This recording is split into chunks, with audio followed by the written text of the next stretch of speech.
Hello, beautiful soul. Welcome back to Everything Within podcast. I'm your host, Alina Krasnojon.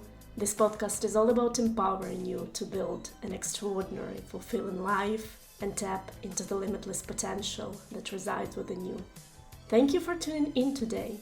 Today we're talking about your survival self, the masks, patterns, and identities we created to help us navigate difficult and traumatic life situations. We all carry masks we don't remember putting on. Somewhere along the way, maybe in childhood, maybe later, we created these masks that helped us to survive. We learned to make ourselves small or invisible. We learned to anticipate danger, to please others, to put everyone else's emotional needs before our own, to shut down our feelings, to never ask for too much. These were intelligent strategies that helped you survive. The strategies that protected you before can become the prison you live in now.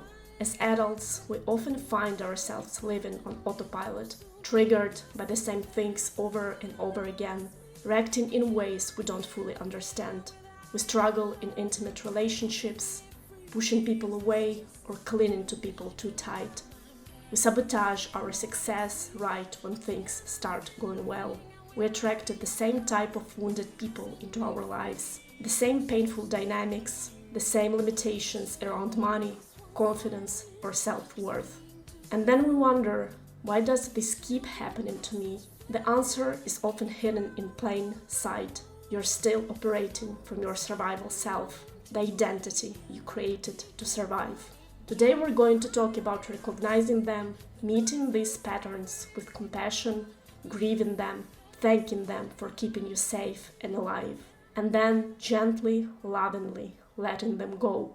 Surviving self is the identity you build throughout your life as the response to never feeling truly safe, seen, or understood. When you don't receive the love and acceptance you need as a child, you start creating strategies to get it. You start to think that you need to make yourself worthy, to shrink, to stop asking too much, to sacrifice parts of yourself. You learn to hide certain emotions, certain needs, certain truth about who you are. This especially happens when you were raised by emotionally immature parents who simply didn't have the awareness or tools to meet your emotional needs. And this isn't about blaming your parents. Recognizing how your parents' limitations shaped you required them to have enough self-development and emotional awareness, and nobody ever taught them that either. This is about breaking the cycle, not assigning fault. And if you're the first person in your family breaking the cycle, it can be very difficult to do. Let me give you an example from the book Women Who Love Too Much. Many women who grew up feeling unseen or unsafe learn to equate love with struggle. As adults, they are drawn to partners who are emotionally unavailable, chaotic, or need fixing. Because that familiar pattern of working too hard for love feels like love itself. They become caretakers, lose themselves in relationships, and wonder why they keep choosing the same painful dynamics. And sometimes they don't even recognize it, but just keep complaining and blaming their partners. This is what survival patterns look like in action: people-pleasing, hypervigilance, emotional shutdown, perfectionism, constant self-criticism, and self-judgment. Sometimes we unconsciously absorb our parents' behaviors, their anxiety, their anger, their ways of coping. As children, we can recognize our parents' limitations because seeing them as flawed or immature is too frightening. We need them to be capable and safe. So instead, we internalize their dysfunction and make it our own. Some of these defenses become so integral to your personality and start to feel very real even though they didn't originally belong to you. Once formed, they endure. They become part of who you think you are. Maybe you were forbidden from expressing so-called negative emotions, sadness, anger. Maybe you weren't allowed to cry.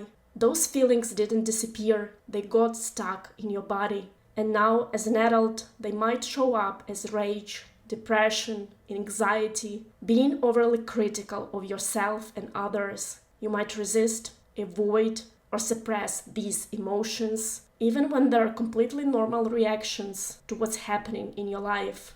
It can take years of therapy, inner work, and building awareness to recognize that you're allowed to feel all your emotions, including what we call negative emotions, that you need to stay with them, let them move through you instead of avoiding them. But here is what I want you to understand. These adaptations weren't bad, they were intelligent. You needed these strategies back then to survive, to make sense of reality that felt chaotic or unsafe, to protect yourself when no one else could. A child who learns to be hypervigilant in an unpredictable home isn't broken, it's the way they learn to survive. They're reading the room, staying one step ahead of danger. That's survival intelligence at work. These patterns served you once, they kept you safe, and they made the perfect sense in the context of your life. So how do you actually identify your own survival patterns? It starts with bringing gentle awareness to the areas of your life where you're constantly struggling. Notice when you're triggered, by what, by whom, and why. Ask yourself, what is this particular situation trying to show me about myself, or what I am trying to avoid feeling?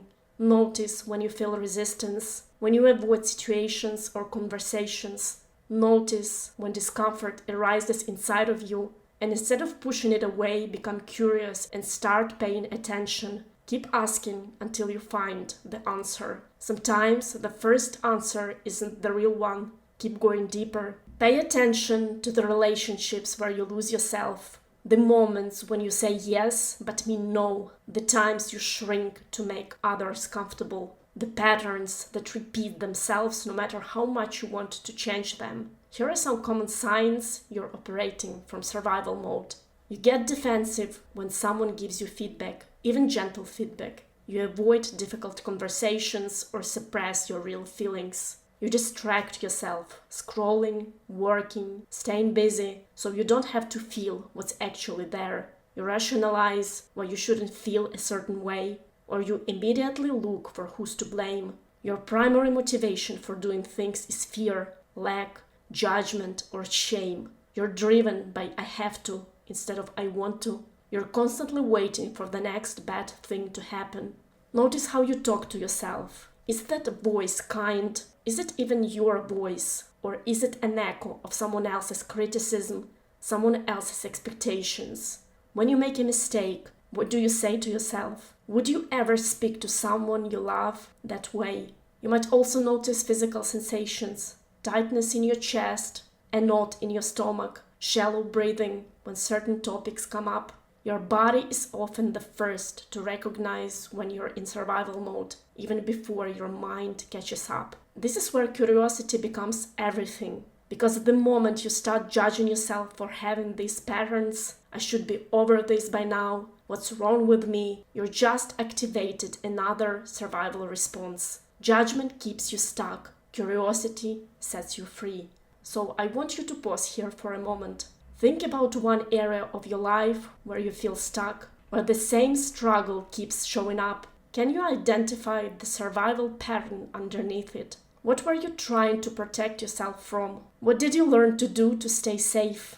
And here is an invitation. Try naming your survival self without shame, not as a weakness, not as something broken, not as something you need to fix, but as a part of you that did its very best with what it had. Maybe it's the people pleaser, the perfectionist, the one who never asks for help, the one who makes herself small. Just name it, acknowledge it, see it clearly, because you can't release what you refuse to recognize. But even when you become aware of your survival patterns, even when you recognize them clearly, it's often incredibly hard to release them right away. You can't just decide to choose better and have it happen instantly. You need to grieve them first. These patterns help you survive. They've been with you for so long that they can start to feel like who you are. Releasing them can feel like tearing up your self-identity. It's not just a decision, it's a loss. You're saying goodbye to a version of yourself that needed those survival strategies to make it through. You're grieving the lost authenticity, all the years you couldn't be your true self. You're grieving the weight of carrying these patterns, the exhaustion of always being on guard, always performing, always protecting. You're grieving the circumstances that required them in the first place, the fact that you had to build these defenses at all. You're grieving the years of your life spent acting from survival instead of choice, the relationships you couldn't fully show up for, the opportunities you didn't take because fear was running the show, the dreams you abandoned because your survival self kept telling you that it's not safe, you're not enough, don't ask for too much. You're grieving what could have been if you'd felt safe enough to just be yourself all along. And this grief deserves your presence, your attention, your love, your compassion. Instead of blaming yourself, criticizing yourself, shaming yourself, or falling into self-pity, offer these parts of you compassion, love, and gratitude. They are not bad, they are not something to feel ashamed about. These survival strategies will always be part of who you are and who you've become. They shaped you, but they don't need to decide how you live your life anymore. Let me guide you through a brief practice. If you're able to, close your eyes. If not, just soften your gaze. Take a deep breath and clear your mind. Feel your body. Notice where you're holding tension, your shoulders, your jaw, your chest. Now bring to mind one of your survival patterns. Maybe it's the part of you that people pleases, or the part that shuts down emotionally, or the part that criticizes you restlessly. Feel it in your body. Where does it live? What does it feel like? Maybe there is tightening, heaviness, a knot somewhere in your body. Instead of pushing it away, feel it, thank it. Thank it for taking care of you when no one else could. Thank it for being there when you needed protection. Tell it, you helped me survive, and I'm grateful for you. And now recognize that you don't need it anymore, not in the same way. You're safe enough now to let it soften. You're strong enough now to choose differently. Feel it fully. Stay with whatever arises. Sadness, anger, relief, fear. Let it move through your body. Don't cling to the stories your mind starts creating. Just feel, observe, send love. And when you're ready, imagine releasing it. Not violently, not with force, but just letting it go. Like opening your hands and watching something float away. Take another deep breath. And when you're ready, open your eyes. Sitting with the discomfort is probably one of the most important things you can do before you can release any pattern or behavior that no longer serves you. Don't run from it. Don't distract yourself. Don't rationalize it away. Stay with it. Look at it. Allow yourself to feel everything you feel. Observe it without judgment. Send it love. Let it move through your body like a wave. The discomfort won't destroy you. It's just energy moving through your body. It's just old pain finally getting to live. And the more you practice to stay present with what's uncomfortable, the less power these old patterns have over you. The practice we just did, the gentle acknowledgement and release, it's not the same as rejecting your survival self with force.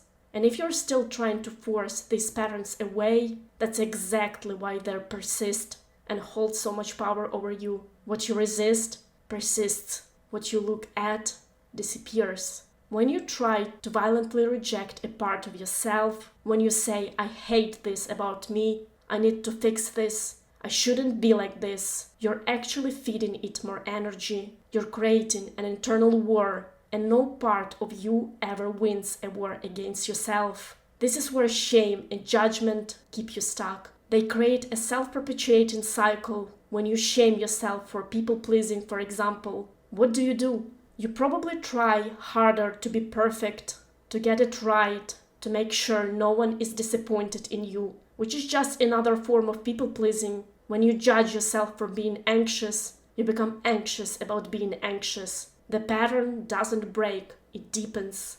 Shame says there is something wrong with you, and when you believe there is something fundamentally wrong with you, you stay in survival mode, trying to fix yourself, prove yourself, protect yourself from being discovered. It's the same wound, just dressed differently. This is also where this word differs completely from traditional self-improvement. Self-improvement often says, you're not enough as you are. Here is how to become better, more productive, more lovable. It's built on the premise that you're broken and need fixing. But what we're talking about here is the opposite. This isn't about becoming a better version of yourself. It's about returning to who you actually are beneath all the survival strategies. It's not improvement. It's uncovering who you always were beneath all these layers of conditioning and survival. So what does letting go actually mean in practice? It means allowing your survival self to soften rather than just trying to destroy it. It means recognizing when it shows up, thanking it for trying to protect you, and then consciously choosing a different response. Not because the old way is bad, but because you have the capacity and enough awareness now to choose differently. Letting go is saying, I see you, I understand why you're here, and I'm choosing something different today. It's choosing vulnerability, even when shutting down feels safer. It's saying no, even when people-pleasing feels easier. It's feeling your anger instead of swallowing it. It's asking for help instead of struggling alone. It's an ongoing practice. It's not one moment of release and then you're done. These patterns have been with you for years, maybe decades sometimes, and they won't disappear overnight. But the more you practice, the more you bring awareness to them, acknowledge them, feel them, and choose differently, the faster you'll catch yourself in the moment. You will notice, oh, there is I go again, trying to make myself small. And instead of spiraling into shame about it, you will just pause, breathe, and choose again. Choose differently. Choose to react not on autopilot.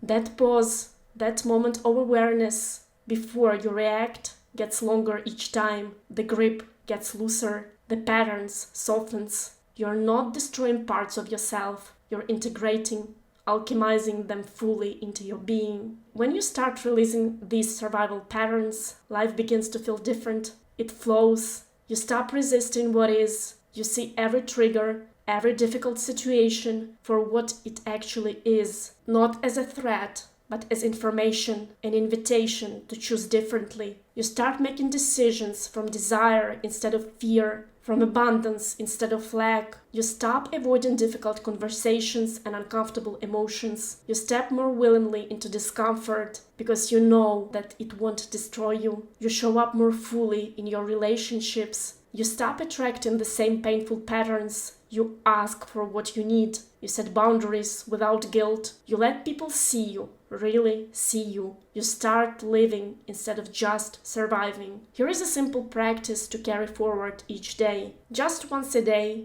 pause and ask yourself, am I reacting from my survival self right now? Or am I choosing from who I actually am? No judgment, just awareness. Notice what comes up. Thank it. And if you're ready, choose differently. Remember, this is a journey, not a destination. There will be days when you fall back into old patterns. That's not failure, that's being human. Be patient with yourself. You're unlearning years of conditioning, and that takes time. Every moment you bring awareness to these patterns, you're healing. Every time you choose compassion over criticism, you're freeing yourself step by step. You don't have to do this perfectly. You just have to keep showing up for yourself with love and presence. Thank you for listening. Thank you for being here. Until the next time. Bye.